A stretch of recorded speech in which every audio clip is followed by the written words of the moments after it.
It's Monday, 10 a.m. We're learning the Sicha Tazria Gimel in Chelek Yud Zayin, and we're learning in the Schos of a Refuah Shalema for Harab Yosef Yitzchak ben Sima Chasya. Min pasuk Kol Yimei Asher Hanega Boy. If you have a Chumash handy, I'm just going to read the entire pasuk. It's pasuk Mem Vav in Perek Yud Gimel in Parshas Tazria, and the full pasuk reads: Kol Yimei Asher Hanega Boy, all the days in which the skin eruption is on him, him being the Mitzayra, the person stricken with leprosy, Yitma, he will be Tameh, he will be ritually impure. Tameh hu, he is unclean. Badad Yeshiv, he should dwell alone. Where should he dwell alone? Michutz lamachane moishavai. His dwelling, his domicile, will be outside of the encampment. And Rashi explains that outside of the encampment includes also the fact that even outside of the encampment, where there are other types of people stricken with various types of impurity of tumah, but he, the Mitzayra, the leper, has to dwell alone. So, regarding this pasuk, the Rebbe says, "Ubedin Mitzayra shenichnas leveis chavera isa b'mishnah." And what is the halacha of a leper that enters into the house of a friend or an acquaintance? So the Mishnah teaches, "Kelim miyad tmein," that the vessels within this tent that the leper walks into, or the house or the domicile, become immediately ritually impure. But Rabbi Yehuda opines, im shaha kedei hadlakas haner, that this only occurs if the leper was in the tent for as long as it takes to light a candle.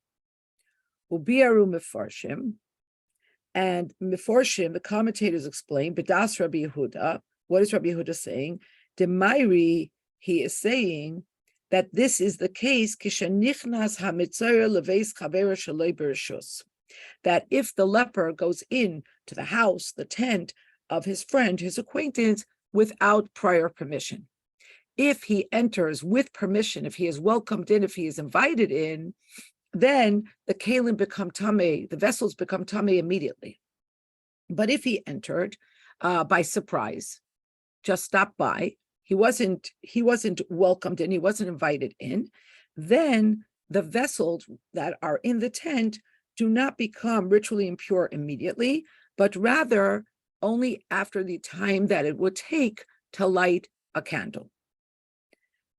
The Rebbe explains this, Shekain im nichnas levayis b'reshus shel bal habayis, if he entered the house with the permission of the owner of the house, then af Rabbi Yehuda ma'ida shebeis chaver nasa miyad moishavai, then even Rabbi Yehuda would agree that as soon as he enters, because he has been invited, because it was with permission, then his very entrance signaled that that house has become his domicile, his moishav, the place where he is dwelling, and therefore, as soon as he comes in there, the kalim become tamei. But if, like I said, he stopped by surprise, or he just came by without being invited, then Rabbi Yehuda says the kalim don't become tamei until after he spends a certain amount of time in that place. How long would it be? As long as it takes to light a candle. And because we're talking about somebody who came by without an explicit invitation, therefore, nitna lebal habayis shehut kedei hadlakat haner l'shaleach es hamitzor min habayis. Therefore, the owner of the home has a certain amount of time, the Mishnah says it's the amount of time it would take to light a candle, in order to send the mitzorah away from the house. It wasn't a simple thing to have a mitzorah come under your roof, because then it would mean that your kelim would become tamei, and you would have to deal with purifying them and the food that's in them, and there are many, many complications. So there's a, let's just say, a reprieve, a lag time that's granted to the owner of the house to be able to muster whatever it takes to tell this mitzvah, I'm sorry, but you're not welcome here. But if he spends that amount of time and he did not leave,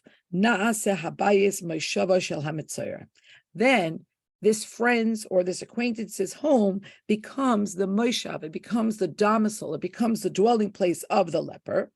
Because after this increment of time has passed, and if the balabayas, the owner, did not tell him to kindly leave, then the implication is that it's with the permission of the owner, the hakelim shebebayis tameim, and the kelim that are in the house become tamei. V'hatam shashir hazman shenitam loy hukidei hadlakas haner. And why is this lag time provided by the Mishnah?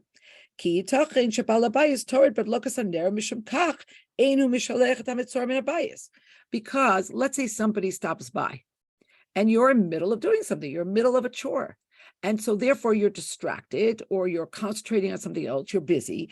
And therefore, when you saw this person, you didn't immediately say, please, my friend, please leave. I can't afford to have a mitzvah under my roof, because he was doing something else. So the Mishnah gives him this reprieve.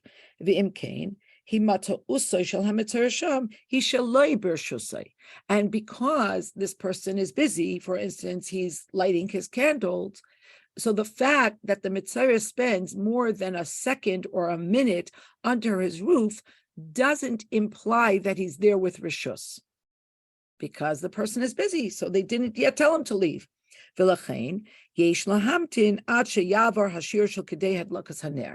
therefore, before you can pronounce the kelim that are found in that house, in that tent, tamei, you have to wait for this amount of time to pass. How much time?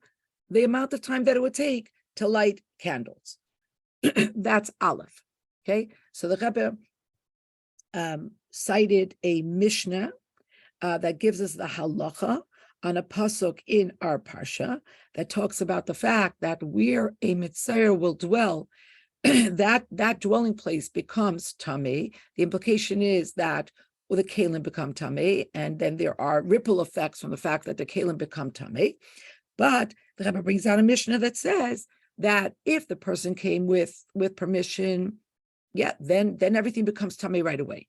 But if the person was not explicitly invited, but they stopped by, then there's a increment of time before which we say that the kelim are of necessity tamei.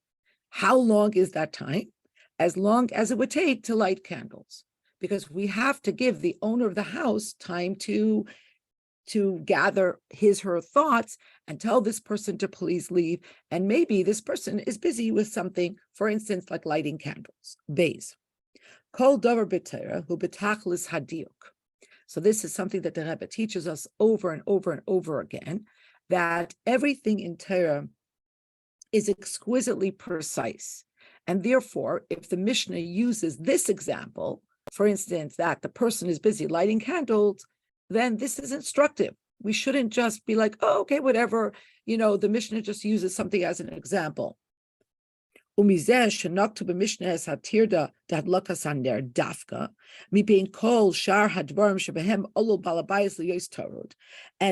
the fact that the Mishnah cites this particular chore from amongst so many chores that a person might be busy with when a mitzvah or anybody else stops by in their house.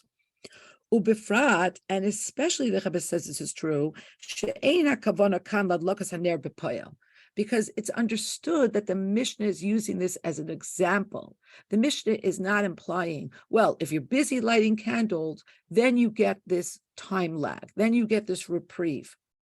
But if you're busy making a salad and you don't tell the leper to leave right away, no, then this halacha is not working. No, the Rebbe says this is a placeholder for any other type of thing with which you may be busy. But the Mishnah specifically chose lighting candles. And the Rush tells us this explicitly in his commentary on the Mishnah. He says, a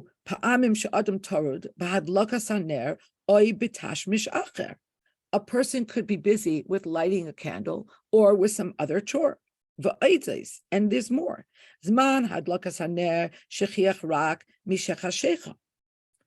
When would a person be lighting candles? When would they be busy with this particular chore? Presumably only when it's dark outside.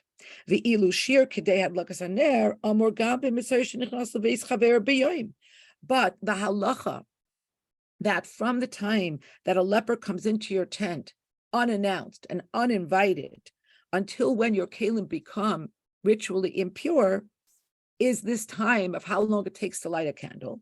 And this is true during the day as well. Mishum loy pluk, and this is true because of a notion known as loy pluk. There are a lot of things in halacha that the chachamim formulate in a certain way in order not to create changes from what we are accustomed to. Why? Because every time you make a change, it can throw us for a loop, and it could cause other problems that come as a result of the fact that you change things. So there are a lot of things in halacha that the answer is loy plug. Because we do it normally this way, that's why we also do it that way at other times. An example that comes to mind is that we cover our eyes on Yom Tov when we light candles, mishum loy plug. Even though the reason that we cover our eyes when we light candles on Shabbos doesn't apply to Yom Tov, but the Chachamim regaizer that mishum loy plug. So the Rebbe says this especially underscores that the Mishnah citing this particular chore is teaching us something important and something specific. Move on, so it's understood. Sheyesh shaychus bein inyan hadlokas haner letoichen divrei hamishna kan she'ad shir zeh ein hakelim shebebayis tameim. So the upshot of this is the Rebbe says that there has to be a conceptual link. There has to be something integral that connects the general halacha about a mitzvah and how much time there is before the kelim become tameh, and the fact that you might be busy with lighting candles. Ubir bazeh adoni avi mori v'rabi, and the Rebbe says that my father, my teacher, commented on this in his commentary, in his exposition al HaMishnah Hanal, on this Mishnah, and my father taught that bayis hainu spheres hamalchus, that the notion of a domicile, the notion of a house, hints at, it alludes to the Indian of malchus. Malchus is about sovereignty. Malchus is about expression. So your house is where the most authentic expression of the self manifests. Because in your house, you don't have to impress anybody, you don't have to wow anybody, you don't have to woo anybody, you could just be you. And the Shekhinah, which is Hashem's resting, as it were, is correlated with Malchus. And my father taught, the Rebbe said, Vesivas tumas mitzerahi. And why does Seiras come upon a house, Kabbalistically? Mitzad histalkus or hachachma. When the light of chachma, of wisdom, dissipates, when it leaves, that's when you get impurity. So the light of chachma, you could say, is the idea of focus and understanding of why this domicile is, why this house is. And the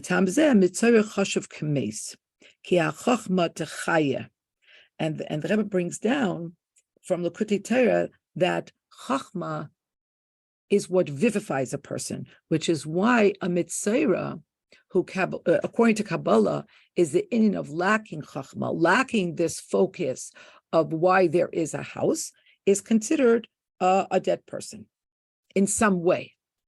Baal Cain, and therefore, Kol Zman, the Baal Habayis, Torud Badlakas Haner, and therefore, for the entirety of time that a person, the Baal Habayis, the owner of the house, is busy with lighting candles, Asher Adlakas Haner Hu Hamshachas Or Chachma, and lighting candles alludes to drawing down chachma, hadavar ma'akev es ispashtus tumas hamitzayah bebayis.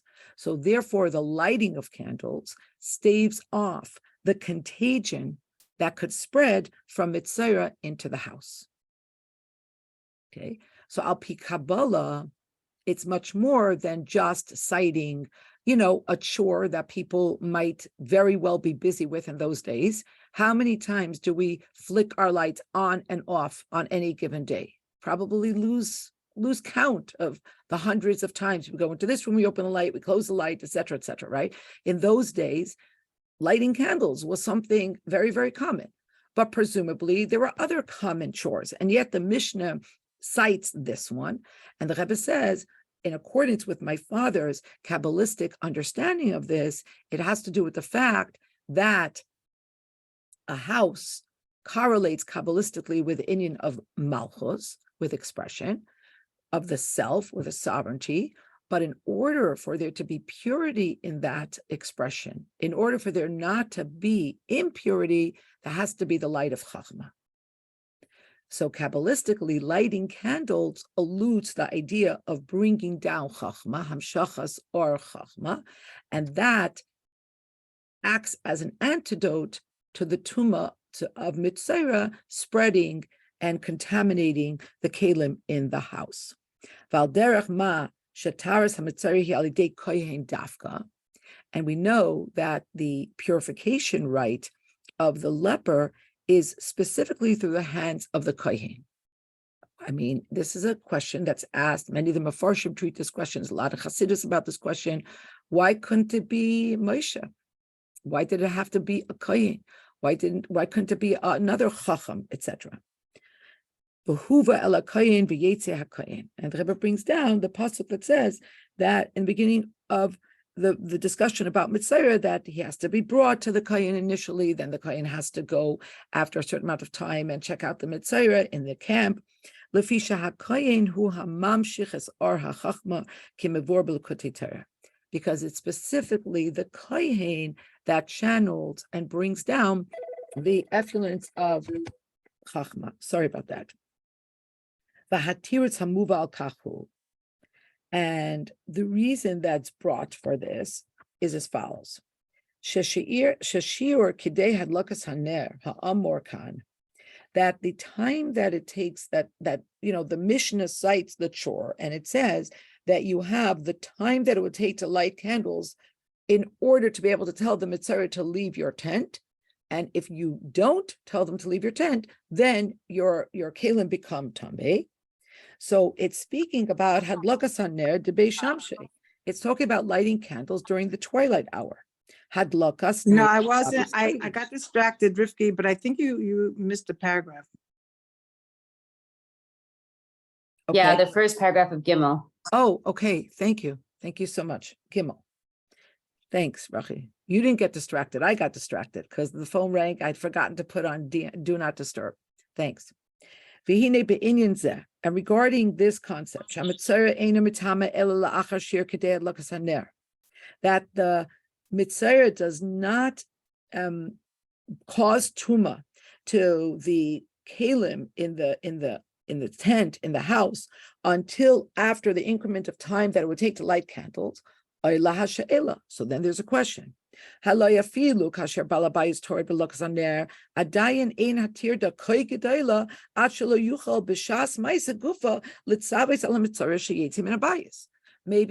were thinking about this, because we're all women, and women are sentient beings who know how to multitask. So the Rebbe says there's a question. You're saying that the owner can't tell the person to leave because they're lighting candles.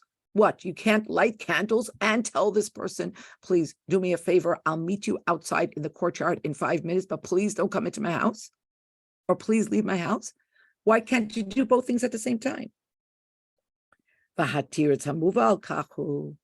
The answer that's brought for this to this question is Shashir Kadei Hadlakas Haner Amorkan Hainu Hadlakas Haner Debei Shamshe, that the candle lighting that is being discussed here is the candle lighting that takes place during twilight hour. And what is that? Hadlakas Ner Shabbos Kodesh. It is the lighting of candles to welcome Shabbos. Asher ba And when you're lighting Shabbos candles, you can't stop in middle. You can't be multitasking. That is not the time to tell your daughter how to put the napkins on the table or to tell your husband where the child has to go, etc., because you're lighting Shabbos candles. And once this is what the Mishnah delineated as the shiur, nikva shagam b'shar yemos hashavua hashir hu kedei hadlokas haner mitzad loy plug. So again, the Mishnah says this is the amount of time it will take, and we don't expect anybody to be dealing with the guest who's a leper, the uninvited guest that's a leper, when you're doing something else, even though it's a Wednesday night and you're not lighting Shabbos candles. And maybe you're busy peeling potatoes, but you still, because of loy plug, you get this increment of time with this particular, let's just say paradigm, where you're not expected to be multitasking. So you get this kind of time that is yours. You're not expected to deal with the Messiah during that time, irregardless of when it is and what you're doing. But originally, the Mishnah is talking about this happening during twilight hour on Friday night, and you're dealing with the Ner Shabbos Kodesh, during which time we don't expect you to be doing anything else.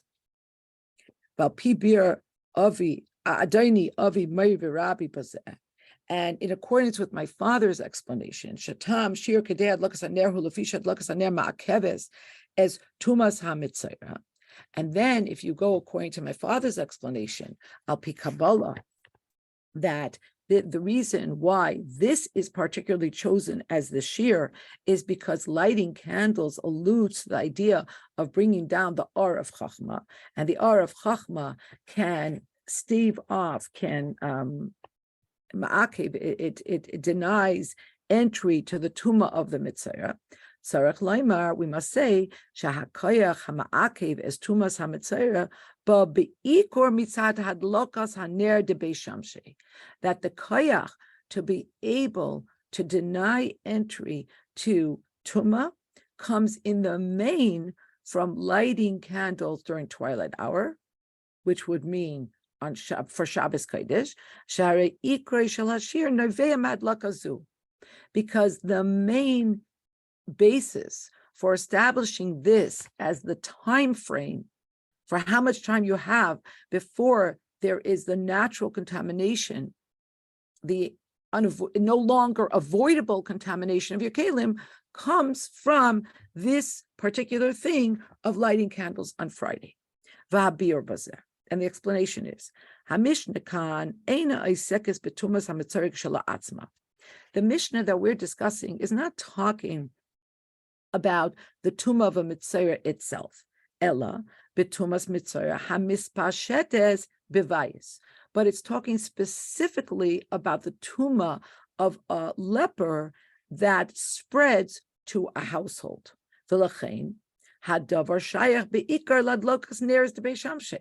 And therefore, we can understand why the shiur that's chosen by the Mishnah is about Hadlakas Neres to Beis Shamshe, that is about Hadlakas Neres for Shabbos Kodesh. Shekei Ner Shabbos Kodesh nivdolim mishar haneres bekach she'enyanam hu shalom bayis, because the lighting of Shabbos candles is distinguished from all other candles, because the reason for lighting Shabbos candles is to add in shalom bayis. He meirim es habayis, they irradiate the home. Shelo yikashel be'etz be'even, so nobody will stumble on something made of wood or stone. Hainu. This means shehim shomrim ala bayis mipnei mu'ura'is bilti ritzuyim. They basically guard the household against unwanted events from happening. V'lachein neirus elu gam poelim ala bayis shahatuma lo tispashet boy. And so therefore, it's particularly these candles with their distinguishing energy of bringing shalom to the house and hoping to avoid spiritual and physical pitfalls and things that are negative. So it makes sense that it's specifically these candles that should be able to affect an antidote to the spreading of Tumah. Si'if Dalet. Avol adayin efshar l'shol al kach. But the Rebbe says you could still ask, you could still push back. Sholem bayis sha'al yidei ner Shabbos nifal be'emtzos ha'ar gashmi. On the simple level, the sholem bayis that is brought into the home through lighting candles happens through the agency of the physical light. Ulechayra, and seemingly kol ner daluk. So anytime you light a candle in the house, it doesn't have to be that you're lighting a candle connected to a particular mitzvah. It should be l'chayr that anytime you light the candle, it irradiates the home.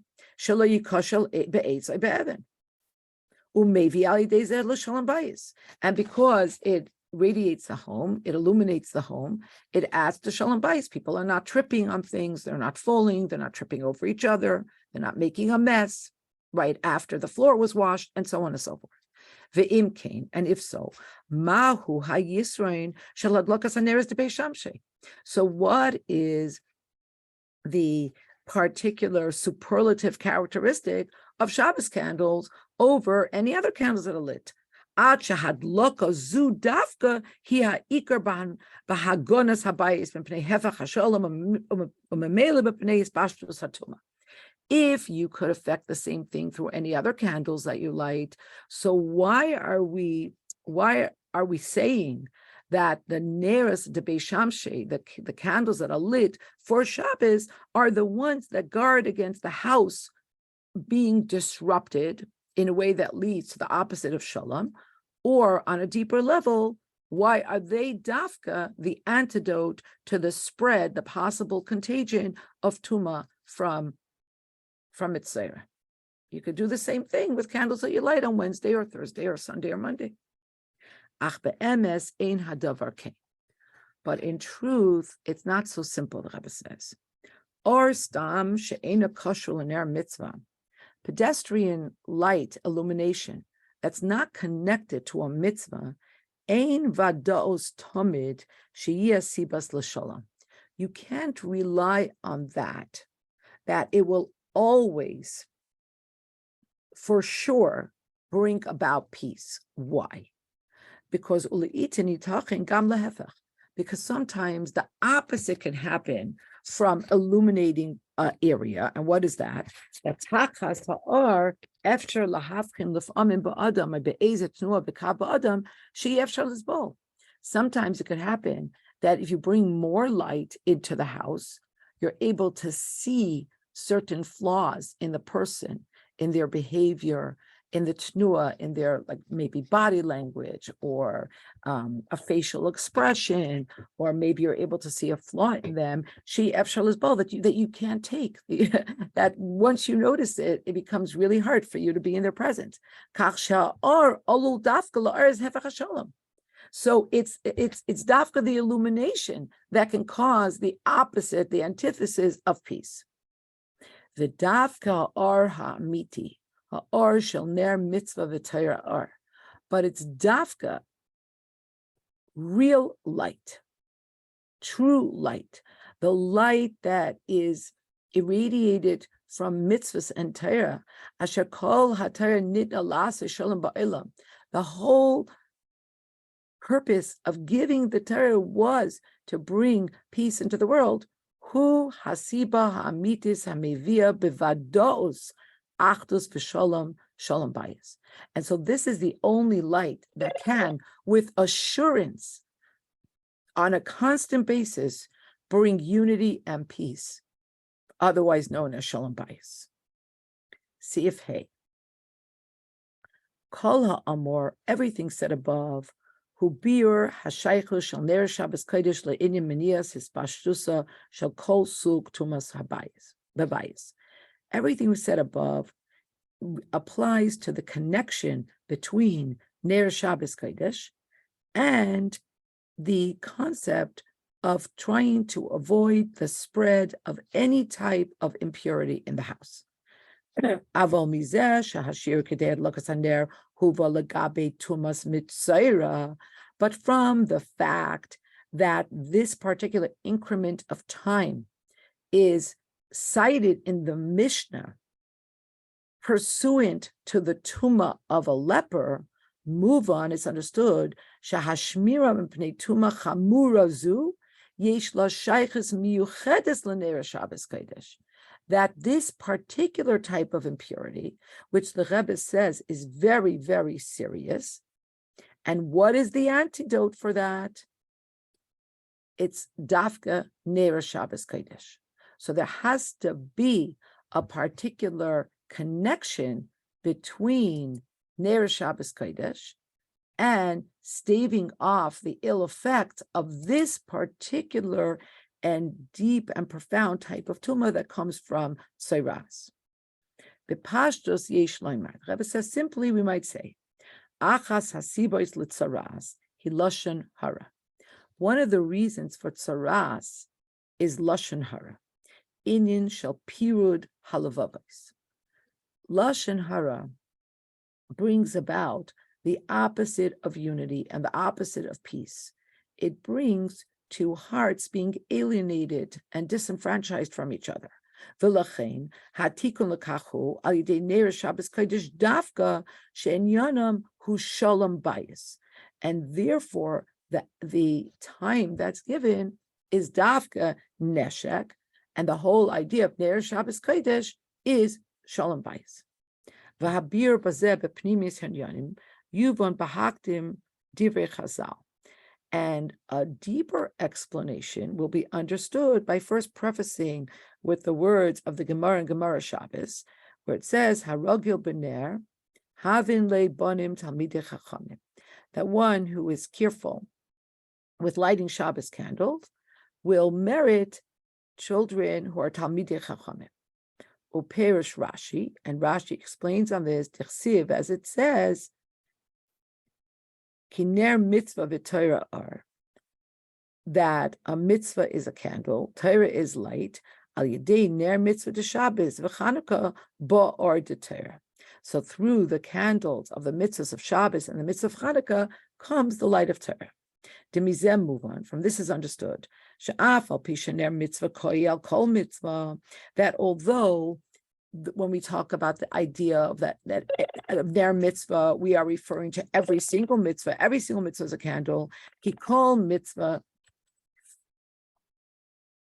shemekayim adam mefitza or boy atzmai u'ba'olam shesvivoy, because every mitzvah that a person does adds light to the person and to the world around him.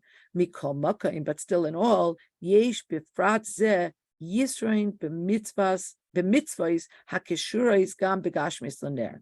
But in this idea that every mitzvah adds light to the person and to the world, there's a specific and unique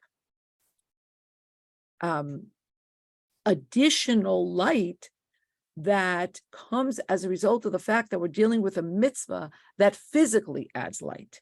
Because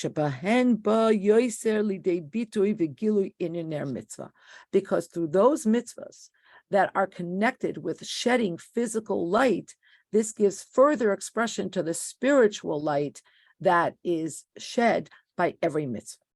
Shar ha-mitzvahs kevan shahaner mitzvah shebehen hu or ruchni bilvat. With the rest of the mitzvahs, because every mitzvah is a ner, is a candle, but by the rest of the mitzvahs, we're talking about a spiritual type of light. Ein loy hashpa b'gilui al gashmis ha'olam. But there is no manifest hashpa, no manifest illumination that you can see in the physical world from that mitzvah.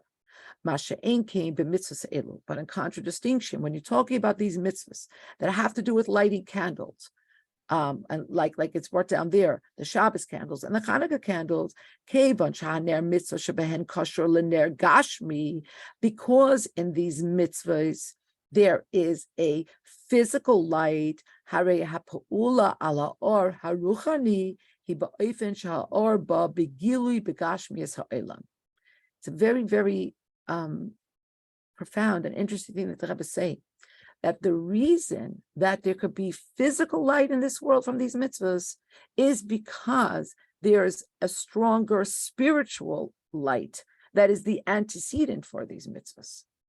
And so while it's true that every mitzvah sheds light, but these mitzvahs that have to do with physical light shed a whole different level of light.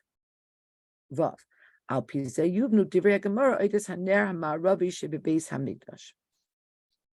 through this, we can also understand what the Gemara says about the westernmost light on the menorah in the Beis Hamikdash.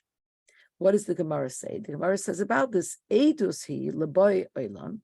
This was testimony.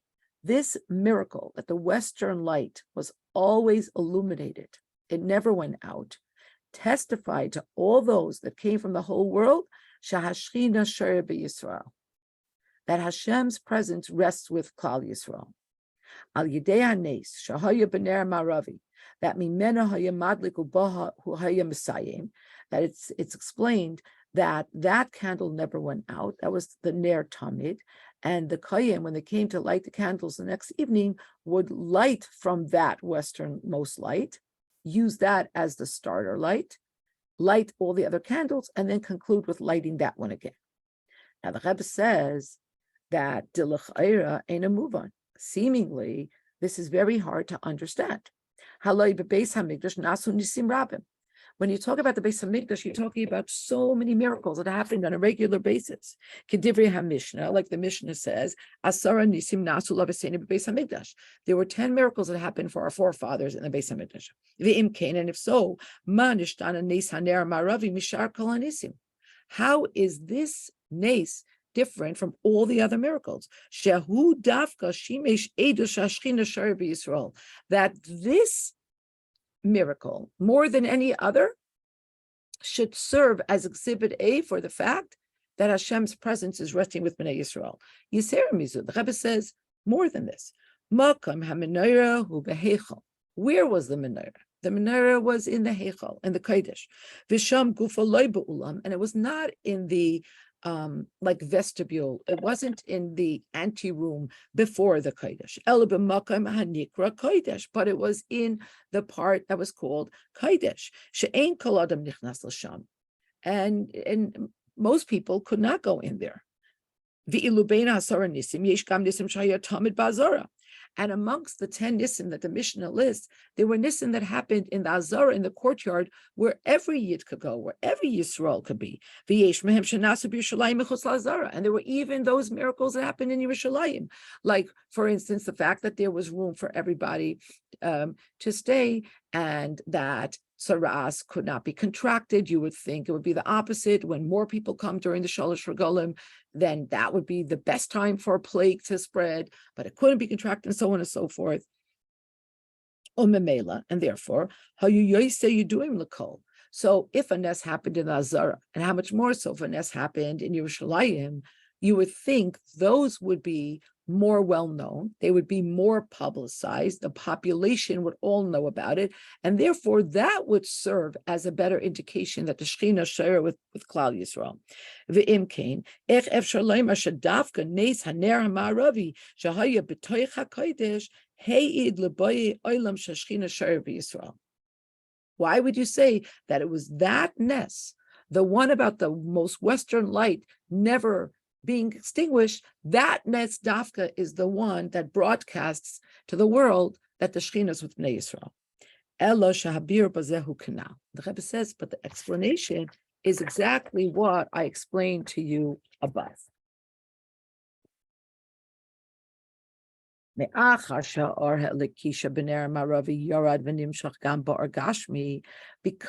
the godly light of the Ner Maravi came down from above and manifested here in a physical light, unlike any of the other nisim.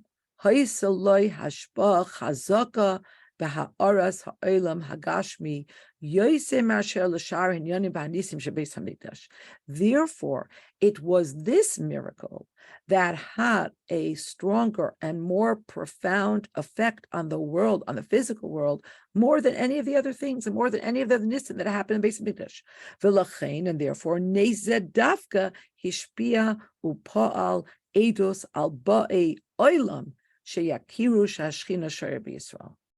And therefore, it was this miracle that was able to influence and cause this testimony to all those of the world. And the Rebbe underscores olam miloshen helam v'hester, that these are not people that are looking for godliness, but even those people could not help but see that the Shekhinah was resting with Yisrael.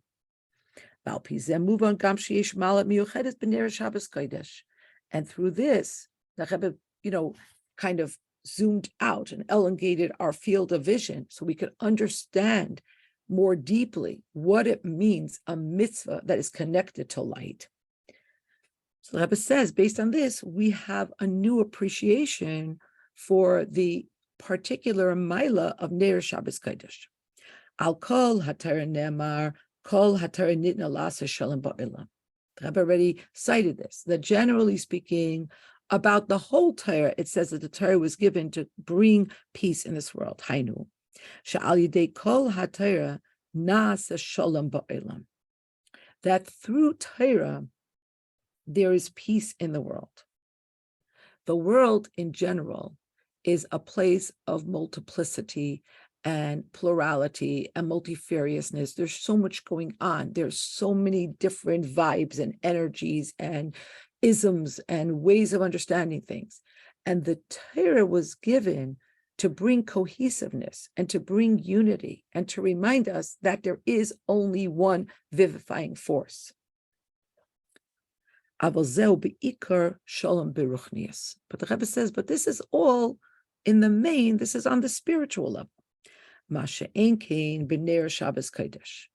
In contradistinction, when it comes to neshek, shahashalom hanifal al yodam bali de bitur v'gili gam b'shalom bayis kipshutai. But what happens through the lights of the candles of Shabbos? You also see peace in a very physical, temporal way. Harezeh gufa meichiach shebamitzvah zu hashalom ba'olam hu b'toikef yoser. And so this very fact proves that this mitzvah brings shalom into this world in a completely different way, with a completely different potency and strength. And to bring to our attention, Shahamaimar kol haTorah nitna la'aseh shalom ba'olam huva b'sefer harambam, that this aphorism, this teaching, that the Torah was given to bring shalom in the world comes to us through the Rambam. And he brings it down when he speaks about the shalom bayis that comes through Ner Shabbos. And I just want to add that one of the things that could come to mind is that we could say, okay, good. In the olden days, they didn't have any artificial light. So when they would light these candles, and you could actually see in some very old shuls and in some museums, you could see that Ner Shabbos Kodesh used to be lit more in a chandelier style, hanging from the ceiling, than on the table. So it's understood that it brought shalom bayis, because it's never good when there's darkness. But what about today? In which way do the Ner Shabbos Kodesh that we light, do we see in a physical way that they bring peace in the home? And the Rebbe addressed this, and the Rebbe said, because when you light candles, it brings a different, maybe we could use the word ambiance. It's a different vibe. There's a different energy. And this itself brings an inyan of shalom into the home and sets the tone for a more peaceful, calm, tranquil situation. Zayin. Hezber Hadvarim. So Rebbe says, okay, so now let's understand this. Let's understand more deeply that it's dafka through Ner Shabbos Kodesh that we see this idea that the Torah was given in order to bring peace.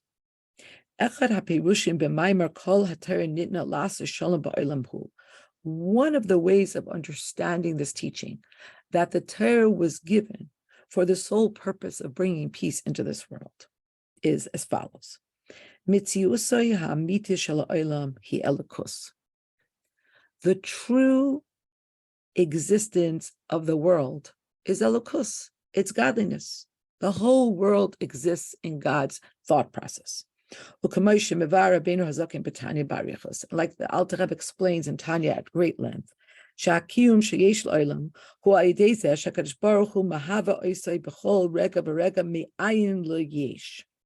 Alter Rebbe explains that the existence of the world occurs through the fact that the Eibishter brings the world into existence again and again, every nanosecond, from the nothingness to the somethingness that we experience. It's like a incessant pulse. And every moment, the Eibishter is being mahava the world again and again and again. Ella. But because this vivifying pulsation operates in a form that is hidden, we don't see it. Therefore, the world is perceived by us as an autonomous, self-running mechanism. Until it's possible to erroneously conclude that this castle has no owner. And this is the novelty, and this is the main purpose of Ner Mitzvah Torah. That through learning Torah and through observing mitzvahs, the existence of the world is illuminated. Bidugmas heitzitz olabal habira. In a way, the Rebbe is bringing down Lashon HaMedrash. The Medrash talks about the owner of the castle peering down intently. Va'azai nires v'nikeres ha'emes. And when you learn Torah, when you do mitzvah, you recognize the truth. Sheyesh manig lebirazu, that there is an owner to this castle. Achanira v'nikar ki ein oid milvadai, until you come to a level where you not only recognize that there is a boss, that there is an orchestrator for the symphony, but that you come to the level where you know that there's nothing else. There is nothing else. Ein oid milvadai. And this is the specificity in the words the Torah was given in order to bring or to create peace in the world. Because the Torah existed, it preceded the existence of the world. But the fact that the Torah was given, it was brought down, kan lemata ba'olam hazeh, in this world below, al yedei zeh she'osim shalom bein ha'olam v'akadosh baruch hu, and through this you create peace between the world that obfuscates its creator, HaKadosh Baruch Hu, the Eibishter. Shahakol yiru v'yakiru sha'olam einay minaged le'elokus, that all should see and all should recognize that the world does not stand in opposition to godliness. V'yaser mizu, and much more than this, tachlisay hiliyos dir lo yisbarach al yidei terasim v'abedasim shal Yisrael, that the very purpose for the existence of the world is for it to be a resting place, a dwelling place for Hashem. And how does this happen? Through the Torah and the Avodah of Klal Yisrael. Sif Ches, Umi'ata, and from now, Mubenes Gam Hamayla Miyuchedet B'ner Shabbos Kodesh. Now we're in a position to understand even more deeply the tremendous and the very special Maila of Neshek. Shebahem, through them, Inyan Hashalom Ba'olam, who b'toikef Yoser, that through the candles of Ner Shabbos Kodesh, the Shalom in the world has a whole different potency. Ki inyan hashalom ba'olam, hare'iyah v'hahakara she'amitas mitzios ha'olam hi elokus. Because as explained in Sif Zayin, What's the shalom ba'olam? It is the ability for us to apprehend, to see, to perceive, and to recognize the truth about the existence of the world, that it is nothing other but godliness. Nifal, this is effectuated al yedei ner Shabbos Kodesh beyeser se'es mibishar hamitzvos. This is manifested and effectuated through ner Shabbos Kodesh more than through any other mitzvah. Ukadisa b'zayir, and like the Zayir cites, ki ner mitzvah, my ner mitzvah. What is ner mitzvah? It is ner de Shabbos. The ner Shabbos Kodesh, inyan ner mitzvah. The idea of ner mitzvah, ha'aras ha'olam, the illumination of the world, hu b'toikef yosem asher b'shar hamitzvahs, is present in greater strength than by our other mitzvahs. Afilu be'elu hamiskaimis b'ner gashmi. Okay, so first the Rebbe said that every mitzvah brings light. Then the Rebbe said specifically the mitzvahs that include a physical light. And now the Rebbe says, even among the mitzvahs that include a physical light, Ner Shabbos Kodesh is in its own category. The Yesh Leimar, we might say, Shazeu atama pnimi lekach shebe'inyan shalom bayis hanifal al yedei Ner Shabbos nemer haloshen shelo yikoshel be'etz be'evan. We might even go as far as saying that that's why it's explained that what happens through Ner Shabbos Kodesh, there's peace in the home. How specifically? What's the lashon that's brought down there? That a person shouldn't stumble on wood or stone. Mahu hadiuk eitz oy even. What's the specificity in the terminology regarding wood and stone? Elayesh bekach remez, but in this lies an allusion to a pasuk in Yirmiyahu that says, Oymrim la'etz avi ata. The Jews said about a wooden statue, a wooden idol, they said, this is my father. Ula even at yiladetani. And to a stone, avodah zarah, they said, you gave birth to me. You're my birth person. Shemina eitz oy ha'even nasis avodah zarah rachman. From the wood and from the stone came avodah zarah. V'zuhi pulasam shel ner Shabbos Kodesh shelo yikoshel be'etz be'even. The Rebbe says, and now you see the effect of ner Shabbos Kodesh, that we shouldn't stumble into an Indian of avodah zarah chas v'shalom. Mitzias ha'etz ve'even mitzad atzmam b'terem heimu arim al yidei ner Shabbos yechola leitim lahachshil chas v'shalom es ha'adam v'ligrim lo lachshav sheyesh lahem la'etz la'even chas v'shalom mitzias mishalahem. The existence of physical matter. Here we're using wood and stone, but this is true about anything, any of our assets, any of the things that we own, any of the things that fill our homes can serve as a stumbling block spiritually. We can come to vest them with importance that is not appropriate, and that's avodah zarah.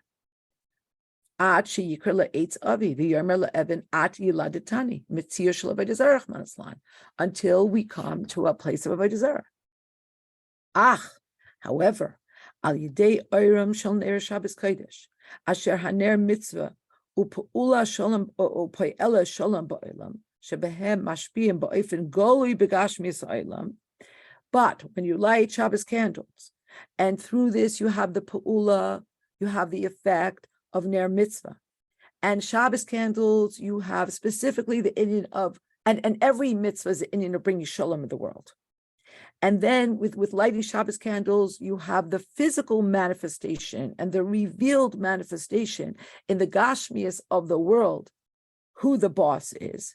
Ki al yodam nira v'nikar sha'etz v'even v'chol mitzias v'ba'olam munhagim biyad bal habira, because the Shabbos candles prove or showcase that everything in this world is being orchestrated and is being run by the owner. And the whole reason you have these assets, the whole reason you have these things, is only to serve Kedusha, to serve the Eibishter. Tes. Al pikola nal yuvan gama kesher miyuchot shebein hatara mitumas mitzayra leneira Shabbos kodesh. So now we're going to circle back, and we are now in a position to understand on a deeper level the connection between the tahara of tumas mitzayra and the holiness that flows from Ner Shabbos Kodesh. Tumas mitzayra hi mehatumais hachamurais beyoser. The impurity that rests upon a leper is one of the most profound impurities listed in the Torah.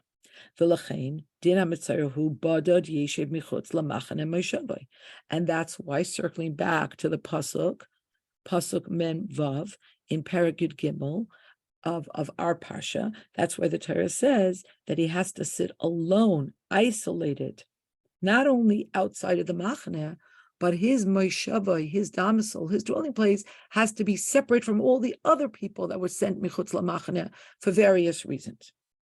Yesh l'shalcha michutz l'shloisha machanes.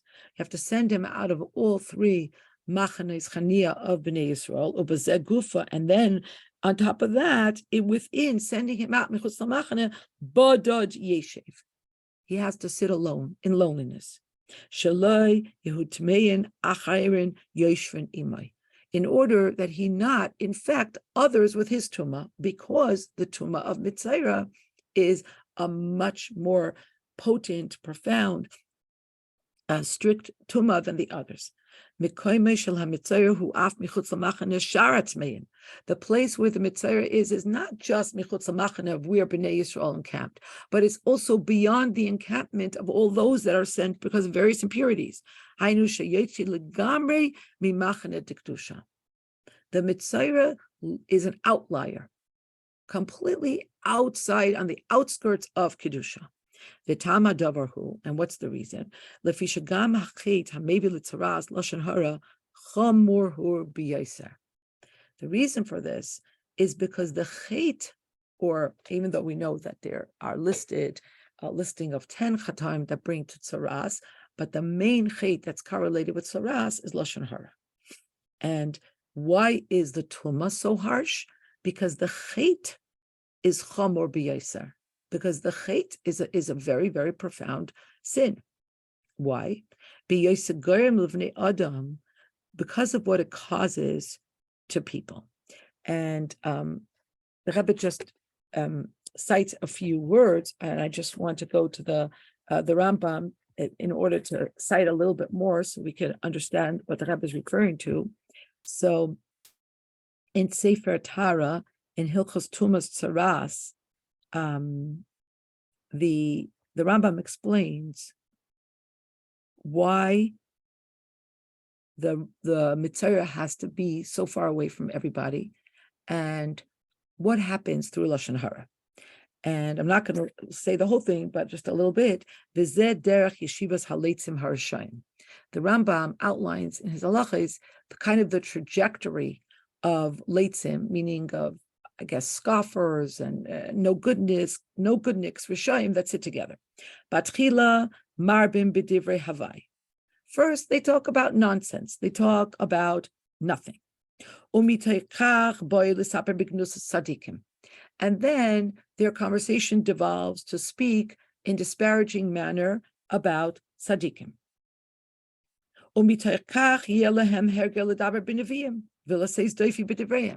And then from this, they come to speak lies about the Nevi'im.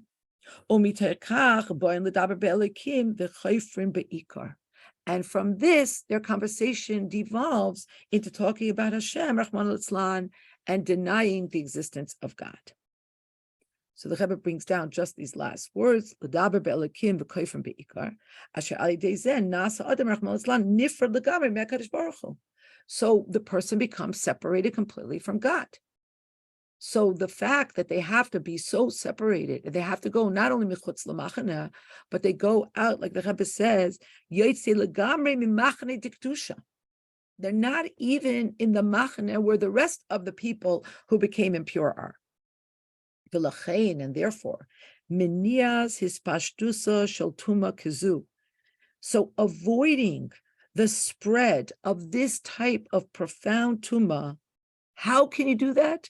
Hi al yedei ner Shabbos kodesh dafka. This can only be done specifically through ner Shabbos kodesh. Mitzad goydel hashpa'asam u'peulasam al gashmias ha'olam. Because of the profound and deep effect that ner Shabbos kodesh have on the gashmias of the world. Kach shehim dafka maftichim shelo yikoshel be'eta be'evan. The dafka, this mitzvah, is what assures us that people will not stumble on eitz and evan, which we now understand alludes to an inyan of avodah zarah, Rahman Islan.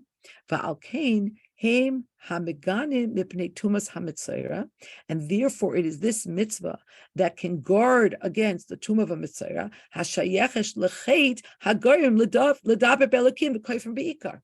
In other words, we're taught that how does ner Shabbos kodesh bring shalom bayis? Because it prevents people from stumbling over wood and stone. Then we understood that this could be understood on a deeper level, that it's talking about stumbling on avodah zarah.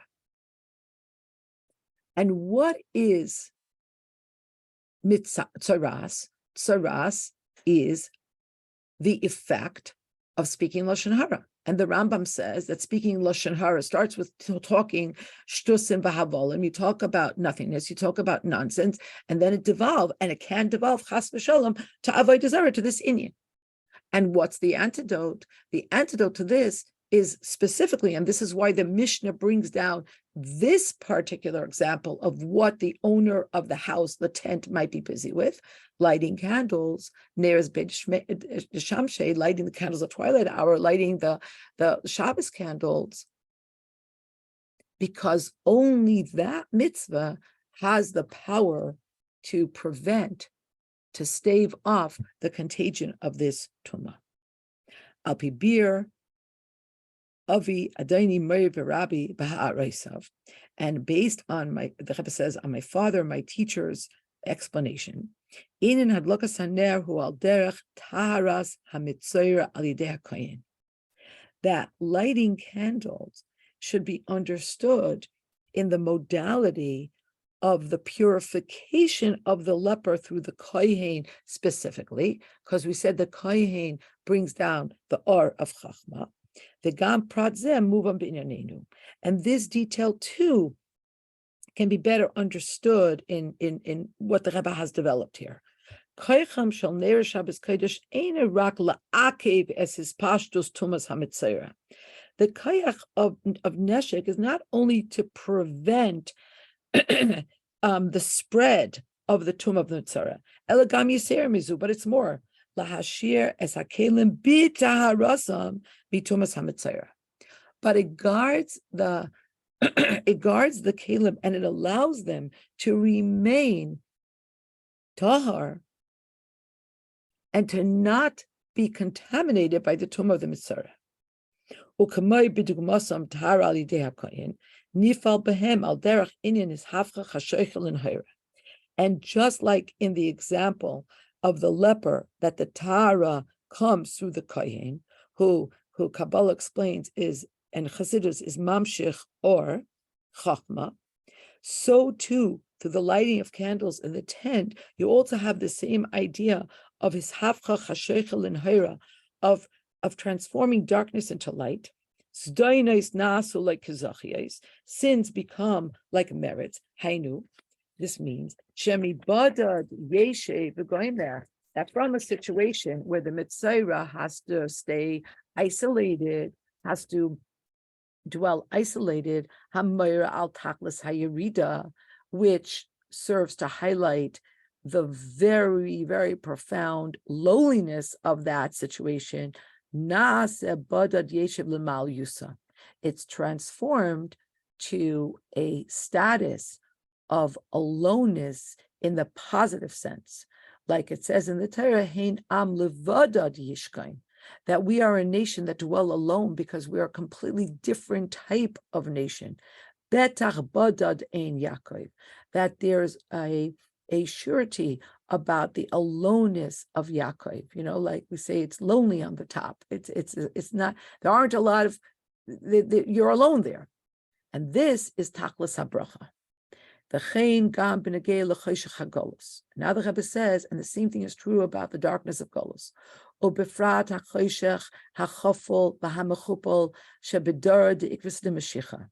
And especially and specifically the doubled and redoubled darkness of this generation, where you can already hear the footsteps of Mashiach. Through the light of Neshek. Na'ir es choshech hagolus, we will irradiate and illuminate the darkness of the galus, v'nivatlu, and we will obviate v'yaser mizu, nagia legeula ulabinyan beis hamigdash, and more than this, we will reach the geula and to the building of the beis hamigdash, omar lechem neir shel tzion, and like we have the promise that if you light Shabbos candles, you will see the lights of Tzion of Yerushalayim, v'yikuyim hayiyud v'hayelecha Hashem la'ar olam, and we will see the fulfillment of the promise that Hashem will be the light of the world. These are words of Yeshayahu. Ad asher choshech hagolus atzmai yahafech la'or. The very darkness of the galus will be transformed into light. The laila kayim ya'ir, like it says in Tehillim. The night will be illuminated as if it is daytime.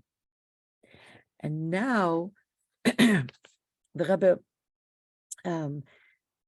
focuses on the schusim that come from Ner Shabbos Kodesh. Bye, Chana, and Fargazim to hate next week, and Kumgazim to hate, and we'll look forward to you being in class after that.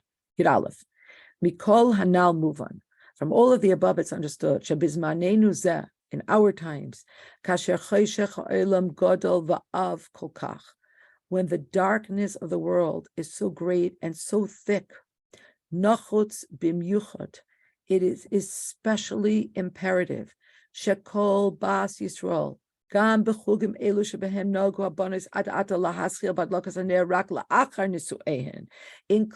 the communities where it was the minhag that the young girls should start lighting candles only after they got married.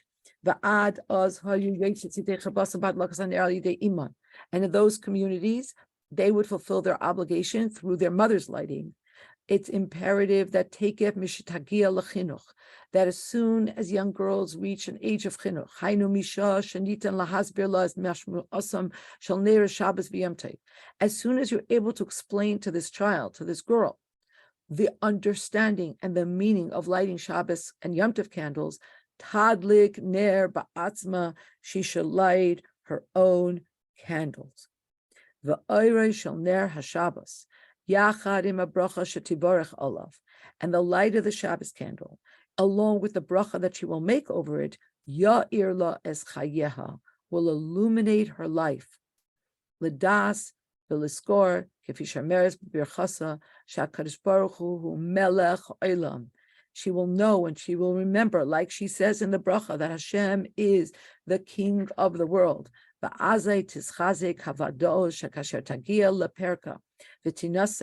And then we will be strengthened in the assurance that when she reaches the time to get married, then in her microcosm, in her own world, in her own life, the words of Yeshayahu, Hashem will be the light of her world, and in her tafkid, in her mission as the main or the anchor of her home, tivne v'takim es beisa al piratzan havaya al yesodya Torah v'hamitzvah. She will erect her home on the basis of Torah and mitzvahs. V'tam noisaf l'nechitzus shabadlakas haneres avor kol b'nois Yisrael.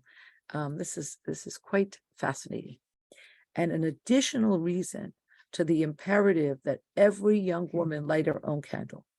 Kamor le'il sifhei, like we said above in sifhei, hazoyer b'ner Shabbos zoiche lebanim v'chasanim talmidei chachamim. The Gemara in Shabbos says that one who is careful with ner Shabbos is zoiche to sons and sons-in-law that are talmidei chachamim. Uvechein b'shanim kadmoniyos, in earlier times, Haseder haragil haya shaharim haya koivim es hashiduch avor abas. The parents would be the ones who facilitated the shidduchim for the daughter. Umemela gam kan ha'ikar hayu zechus ner hashaba shel ha'im. So therefore, it was the schus of the mother Shabbos candles. So she was zeicha that her daughter should be married to Talmid Chacham. Aval bizmanenu, but in our time, kasher mitzatziba shoynes haseder nog v'poel hu beinim nirtza beinim lav she'es hashidu avor atzma kibas beikar abayis abbas. But in our times, for different reasons, whether we want that to be the case or not, but in the main, the daughter is the one who decides on her shidduch. Azai dorish b'yeser say shehi atzma tadlik ner Shabbos. So we need so much more that she should light her own Shabbos candle. V'haner mitzvah shetadlik yishamesh laschus lehinasi l'talmid chacham. And the ner mitzvah that she lights will serve as a schus that she should marry a Talmid Chacham. Ubi ameinu ela, and in our days, kasher afilu bivati Yisrael haksherim ein vadas gmor shatia lahirim das machraas etzel bitam lekeshit tegadel. And even in the most wonderful homes, it's not 100% assurance that the parents will have a definitive daya over their daughter when she grows up. Therefore, therefore, we have to try very hard that the girl should start as early as possible. As soon as she reaches the age of chinuch, that lakas ner Shabbos kodesh, lahadlik ner, that she should light a candle b'chol erev Shabbos ve'erev Yom Tov. The hadavar yechazik, and her doing so will strengthen gam es haftachas hatera, the promise of the Torah, the gadla, that she should be raised, l'Torah or l'chuppah or l'masim tovim, v'shetinase l'talmid chacham, and that she should marry a Talmid Chacham. So that's our sicha for today, and I think maybe even all of us know that the great thing about our learning together is what we share afterwards. So anybody who wants to share, please. This is a good time. Incredible. Can I ask a question? Absolutely. Okay, so I'm going through something right now. A friend of mine's daughter is pretty sick. She's 4 months old. And she's a Shomer Shabbos, but not Lubavitcher. And I want to ask her, like it says, if you light Shabbos candles, you will merit. So she clearly lights Shabbos candles. Is it correct to ask her to take on another mitzvah in the merit that her granddaughter get better? Like, I don't know this. I don't know if I'm supposed to do this, if we do this. What don't you know? What Her we daughter-in-law does not light Shabbos candles, but she's the bubby. She's the person who keeps Shabbos. So in the merit, of lighting Shabbos candles, your daughter will marry a Talmid Chacham. So in the merit of her granddaughter is, she's pretty sick. God willing, she's going to get better. But I want to tell her to take on something. So I mean, I don't see why not, for sure. But what about that her daughter and her granddaughter should light candles? Well, the granddaughter's 4 months old. She's not doing anything. Okay, the daughter. Daughter-in-law is too immersed in this crisis to do anything right now. This is for after. Now, right now, do people do this? I don't know. I don't know. You have a relationship with her? Very close. So then for sure you have to do it. The Rebbe Shita was always, if you could do it, it means you're obligated to do it. So if you're very close to her, I mean, what could you do? You could say Tehillim, right? If you need doctors, you could facilitate meetings with new doctors. And this is for sure something. It's the only thing really that you could do that's efficacious. To tell her as a good friend, maybe, Joni, you want to say, I'm going to do something extra, but you're her grandmother Like, I want to tell her to wear a sheitel on Shabbos to show. It's enough not wearing, it's enough with the hats and enough with everything else. Just, it's time. Like, that you want your granddaughter to get, you have to give, do we do this? I don't know. Listen, I think it's very important that you can't make promises, but you not. definitely could say that this chus could become a conduit for the refuah. She wrote a letter to the rabbi. I saw someone marked it. She does all. She's very connected to Chabad, but she's very reticent to, to do things that she doesn't feel she's ready to do. You don't have to be ready to. I could tell you, you're never ready. There's a lot that the Rebbe wrote about the schus that comes to the family through a woman covering her hair very carefully, specifically with a sheitel. So you definitely could say that, I feel very close to you and to your situation, and as a good friend and as somebody who cares very much, maybe you want to consider doing this. I mean, a lot of people saw Yeshua's through this. Rivky Shachet, who's a sheitel macher in Toronto, has for years been, on this mitzvah, and she could write a whole encyclopedia of stories that she told women you should take on this mitzvah as a schus and the Yeshuas that they saw in their life. The only thing I feel is like never to make any promises. It's the same thing with mikveh. I mean, you don't want to make any promises because we don't always see the Yeshua in a revealed way. Just to your point of, you just mentioned Shachat, and we just read an interesting story in the Mayan Council series. I don't know when it was from, but it was about the Rosh, and he was saying that he went to the Rebbe and they had 2 children, and the Rebbe said to them, why don't you have more children? And then the Rebbe gave his wife, and it's to the point of this sikha, that the Rebbe told his wife that she should encourage as many women as she could to light Shabbos candles. And for him, that and maybe it's also connected about being a Talmid Chacham or sharing Torah, that he should share a Chidushei Torah, or I don't want to misquote, but that he should share his learning. And he ended up writing a book of Chidushim, and she gave out so many Shabbos candles, and right after that they were blessed with 2 more children. And then once again they didn't have children for many years, and he put out another book expanding on his Chidushim, and then they were blessed with twins. And he said something so beautiful at the end of it, and I thought that, like, this is what made me think of it, that he said that perhaps the Rebbe saw that they, through these mitzvahs or through these channels, they became fitting vessels for the bracha for more children. And maybe that's really, like you say, you can't promise somebody, we're not Hashem and we don't know what's Hashem's plan, but we, through a mitzvah, we might become a channel for, we change ourselves through a mitzvah. And in that way, maybe we change the reality on the ground so that a person is a vessel for the brachas that we're asking for. Joni, do you see in the chat, Mashi wrote, does a granddaughter have a letter in the Sefer Torah? So that's another thing to ask your friend. I will. That's something that they could do. Joni, can I just say something to you as an old lady? Don't think so hard. Just do it, because you really want to do it. You're right. Don't think and just right. You're right. And normally, I have to tell you, that's normally how I act. I don't think, and then I do, and then I get into trouble. But in this case, I don't think I'm going to get into trouble.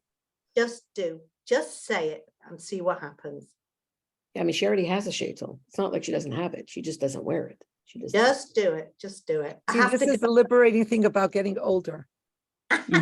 Just do it. Do it. Thank you so much. Thank you very much. Thank you. Esther, did you want to say something? What you talked about, Rivky, the mitzvahs, the mitzvahs of the women, lighting Shabbos candles and the challah and all those mitzvahs is an eis ratzon. It's a very auspicious time. Going to the mikveh, it's a very auspicious time. I've been involved. The miracles you see is absolutely remarkable. And actually, I don't think the mother, I don't know what your connection to the mother is, but still, they're looking for a miracle. They're looking for something. And they may not do big things, but they may do little things. So even the grandmother, for sure, if she's on that level, but the mother, a pushka in the room of the child, and everybody should give a penny, $1, whatever, a quarter. That Rebbe was very big on. Maybe a mezuzah on the child's door can do a huge thing. I would like to tell, if you have a minute, it's okay to share a story. I had a woman here she had one child and then she lost pregnancy after pregnancy after pregnancy, very reformed, very liberal. And I wanted to get involved. We had just come to Kansas City and people said, no, she is not going to want to have anything to do with anybody Orthodox. She ends up pregnant with twins and I want to call her, but I don't, and she loses it. So then I found she's determined to have another child and everybody thinks she's crazy. So now I call her when I find out she's pregnant again and I say, go to mikveh and write to the Rebbe. It's an Estrotz, and I'll discuss with my husband. She comes back, she says no. So I think to myself, look, this can't be more important to me than to you. I did my part, finished. 3 days later, I'm like, what's this business? I did my part. This is what the Rebbe brought me out here for. I did my part. What? It's me to decide what? So I said to her, how about a mezuzah on the baby's door? She said, okay, a mezuzah will do, but we'll do it ourselves. I gave her all the instructions, blah, blah, blah. Anyway, we had a mutual friend. And a month or two before she's due to have it, she says, the friend says to me, she didn't put up the mezuzah. And I said, because she's afraid, what if it doesn't work? So I call her up. I mean, I was younger. I had much more chutzpah at that time. Today, I rethink things over 15 times. But I called her up and I said, what does it mean just in case it doesn't work? Punkt verkehrt. If it doesn't work, you blame God. But if you didn't put it up and it doesn't work, then who do you give it a chance and write to the Rebbe? So she wrote to the Rebbe. She put up the mezuzah and she has a healthy child. This is after 10 losses. Okay, it was such a remarkable miracle. So I can give you so many miracles that we've had here with any mitzvah, with mitzvahs. And tzedakah is a huge thing. Mikveh is over the top. People that you never thought would go will go for the Eis Ratzon. So absolutely find something that will talk even to the mother if there's some way you can have a connection that's directly with the child. And the grandmother, for sure, they will be so grateful. They will be so, because you care. You're not getting anything out of this. It means you care and you're trying, they don't know any answers, so anything. We've had such miracles. Do something, Joni, don't do something. I'm going to finish. What this. about an electric candlestick in the room of the child? Excellent. The mother should light that on Friday afternoon. Excellent. Design. She can't be too busy to do that. Right, yes, right. Excellent. We give those out. You can get those little tea lights that are on on battery. Yeah, battery, yeah. They're fabulous. And you can make a bracha on it. There's no, excellent, Rivky. Yeah, so. I thank everybody. It's just, you get up in the morning and call your friend and then you get this crazy news and whoa, quite know what to do with it. Okay, I wrote everything down because I can't remember everything. I'm going to get off this class and I'm going to call her right away and I will keep everybody informed. Hatzlacha and besuras teves u'mesamches. Thank you. I don't even know her Jewish name, believe it or Oh, not. yeah, that's what I was gonna say. Maybe if we I mentioned. don't know. She doesn't want anybody to know. She doesn't want anyone to know. She doesn't, they have a family Telem chat, like group, the family's doing Telem, but she doesn't want she doesn't want it. So I'm not pushing that. I'm just gonna do all of this. And for sure a pushka she could do in the baby's room. That's nothing. Put a cup and just every doctor that walks in, please give tzedakah. That's like nothing. Well, to you, it's nothing. To them, it may be really hard to do because they may find it weird and be very self-conscious about it. But if you explain to them the importance, and it might be good to give them a proper tzedakah box so they feel a little bit less funny about it. They don't want to call the Chabad rabbi. It's not so simple. They already have a Chabad Rebbetzin dealing with them. I'm not there. They're not here. They're not in Montreal. Oh, They're not. Oh, Here. because you could get electric tea lights in a dollar store. I know, they went on vacation. The kid got sick on vacation. You could Oh send them my. everything, you know. No, I can have the Buy Chabad it and send rabbi it. there. I know where they are. I could have the Chabad rabbi deal with it, but I have to ask my friend because they're very, like, they go to a reform show, let's put it that way. Well, he could just drop it by the front desk of the hospital and ask somebody to bring it up to them. He doesn't have to go into the room or even meet them. Yeah, I'm gonna call my friend now. I'm gonna tell her. She just sent me a text while I was on the class and whatever. Could do that. Joni, Yeah, this woman that I told you that had lost all those pregnancies, yeah. everyone told me that she won't want to have anything to do with me. She is so reformed, she'll be reformed. Really? And in the end, she got an answer from the Rebbe on the pregnancy. She wrote to the Rebbe, she got a letter from the Rebbe. We developed a relationship. She was so grateful. When people are going through a difficult time like this, I mean, sure, we could make a mistake, but making a mistake out of pure, help is very different. I mean, we don't have Ruach HaKodesh, we don't have divine inspiration, we can only try our best. But if you really care, it comes through. I'm gonna tell the parents to write the letter. My Yes, son wrote the letter, but the parents have to write the letter. right. And if they can say no, that's fine, as long as you don't push it, but you're advising them, you're guiding them, you're trying your best to help. Yeah. So don't worry about. No, my friend is fine. My friend is No, fine. even the mother, if you care, you're not telling her that she's doing anything wrong. You're not telling her to be different. You're not advising her in things, oh, you ought to be doing this or ought to be doing that. You're just there to help because you care. So I don't worry about it. Okay. I want to wish everyone a good Chodesh. And we're approaching Kayach Nisan, Chavches Nisan. And maybe we should hope that we should do everything that we can. The Rebbe wanted us to do every single thing that we possibly can to bring Mashiach Tzidkenu now, mamash. You just reminded me something. Can I just say one thing? Iyar, the month of Iyar is Ani. Aleph is Ani. The 2 Yuds is Hashem, Yud Kei Vav Kei. Reifecha, I am God, your healer. This is an extremely auspicious month coming up. So, yep, Ani Hashem Reifecha, she'll have a refuah shlema. Amen. Amen.